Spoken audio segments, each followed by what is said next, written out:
Rīgā Vērmanas dārzā zirga pajūgs notriecis kādu vecāka gadagājuma vīrieti. Labi, es cik varēšu tik palīdzēšu, es vienkārši pierakstīšu vairāk cilvēku numurus. Greznais pajūgs, jā. Kurā vietā tas notika? Šeit? Tieši šeit. Viņš ar riteņiem vēl 3 reizes, viņš nokūliņo 3 reizes pārbrauc pāri.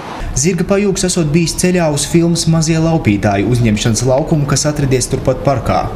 Notikuma vietā ieradās ātrā palīdzība, kas cietušo aizgādāju uz slimnīcu. Turpat Vērmanas dārzā sastaptie negadījuma acu liecinieki bija sašutuši par policijas un filmēšanas grupas bezdarbību. Vienu no vieniem te braukā. 2 bērni bija aizmugurē, tam aiziem, un 2 veci cilvēki brauc. Viņi 2 stundas apkārt riņķi, mēs to sēšu uz beņķi.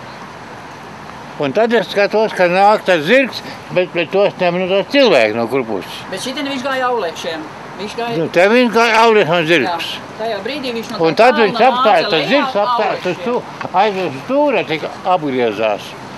Un es pat kaut ko pateicu, viņi pat, kā jūs tās esies ko. Te bandīti parks. Un policis nav. Tad atvainojos, vai jūs nevarētu paiet drusku? Nē, jā, bet tur cilvēks mirs, viņam ir viss gandrīz lausts. Viss iekš. Ja jums ar tas notiktu tāds?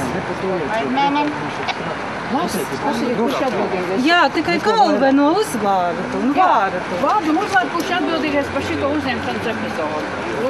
Pēc negadījuma filmas uzņemšana laukumā turpinājās. Filmu studijas pārstāve norādīja, ka filmēšana ir saskaņota un līdz ar to nekādi noteikumi nesot pārkāpti. Viss ir absolūti saskaņots. Un, protams, mēs gribējām izdarīt tā, lai maksimāli netraucētu cilvēkiem, jo ir jau cits variants absolūti ņemt un visu norobežot un gandrīz vai pusparkā te neienāk neviens cilvēks. Un skatījāmies, un cilvēki arī skatījās, nu nekas jau tāds ļoti daudz, mēs te visu dienu filmējam.